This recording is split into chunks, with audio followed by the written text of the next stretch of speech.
Science 30s, Mr. Riley here. We're just going to do a little quick video on looking at the behavior of electromagnetic radiation. So we talked a little bit about EMR and looked at a couple things in your notes.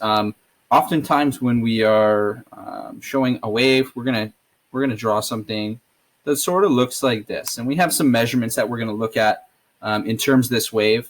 The top of the wave is called the crest. The bottom of the wave is called the trough or the trough.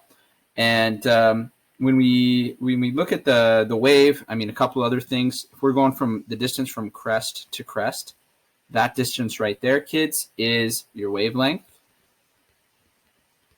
And the symbol that we use is this weird kind of backwards looking H Greek letter called lambda. And so that's some of the anatomy of the wave. I mean, we can look at some other things. We could look at the height of the wave, the amplitude. But for our purposes, I mean, that's a wave.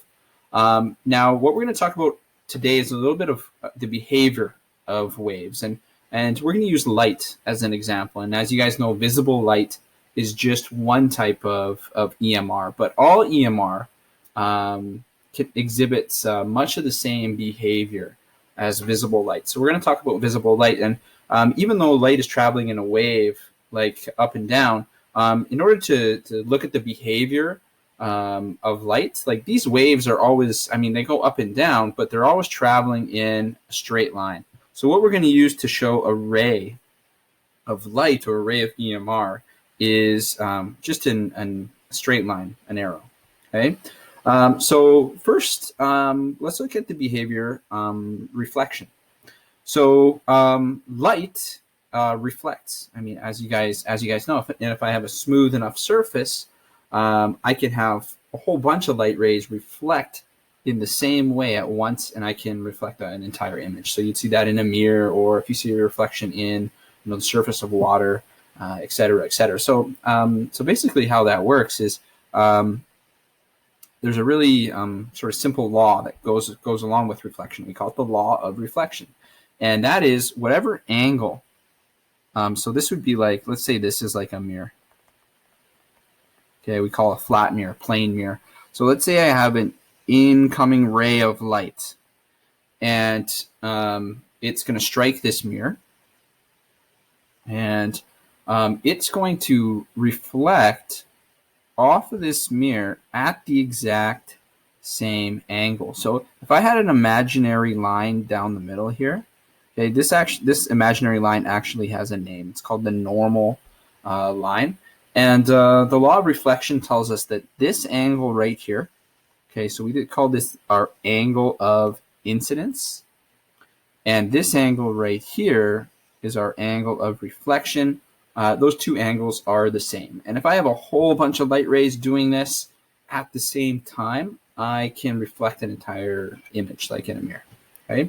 Now, refraction is when light bends. We say bends, but really it's when light changes direction. Okay? So in this case right here, I have light entering into a piece of, let's just call it glass.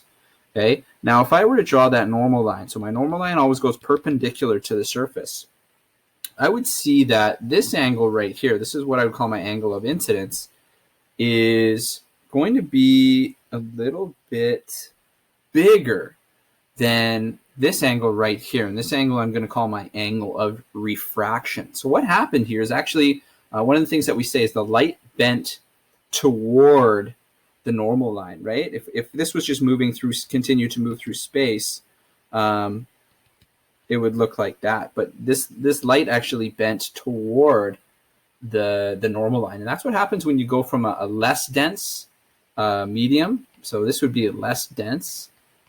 So like air would be less dense than this glass. So this glass is more dense. Okay, and when we get that, we're going to get a move toward the normal. So I'll show you what that would look like in a diagram. So let's say I have to worry about what medium. So let's say I have air, and then I have glass. And here's my incident ray. Here's my normal line. And my refracted ray is actually going to be kind of more like that. And if you can see there, this angle right here is much greater than this angle right here. So it's moved towards a normal. So this is where you get an effect where, you're standing in water, and you look at your hands underneath the water, and or you look at items on the floor of whatever pool or whatever you're in, and they don't appear to be exactly where they are, and that's because the light is actually coming from the water, bending away from the normal as it goes to a less dense air and then into your eye. So stuff isn't always exactly where it appears to be. So that's refraction. And then there's a kind of a cool thing that happens when we're looking between these. And there's maybe you guys have heard of something called fiber optics. So fiber optics is where we use a glass cable. We attach packets of information to light waves, EMR, and we send them into a cable, and they bounce around and they travel at the speed of light, and they eventually get to where they're going. So this is a really fast way to move information without any outside interference from the world. And the way that works is, so let's say I put my my initial ray. So this would be like a glass tube. This is air out here. So when I put my initial ray into here, so I'm going from glass, and when I go from glass, which is dense, into air, I'm going to actually be bending away from the normal line. So I'm going to be bending the opposite of our other example. So I'm going to be bending like this. And we see that we're bending away from the normal line. Now, if I make this angle here really, really great, then what happens is, so if I make this angle a little bit, sorry, let me fix that a little bit. If I make that angle a little bit greater, like something like that, then suddenly now I'm not even exiting the glass medium. And if I make that a little bit greater, that's like the exact same angle. But let's say I make that a little bit greater. Now I'm going to be reflecting back into the glass, and this angle is going to make it so I'm going to keep bouncing around in that glass. I'm never going to exit. And so we call that phenomena total internal reflection.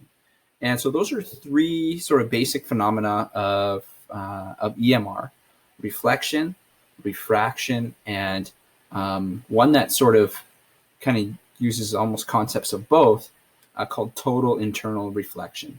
And we have different uses for all of these things, right? For reflection, we would use that for mirrors and reflecting telescopes, so we can look far off into space. The best space telescopes are reflecting telescopes using mirrors.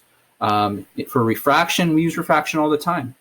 Refraction happens in our eyes, glasses, other types of telescopes, microscopes, anything with a lens uses refraction.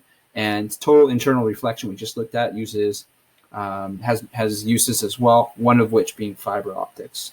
And so there's some wave behavior, and we'll see you next time for some wave calculations.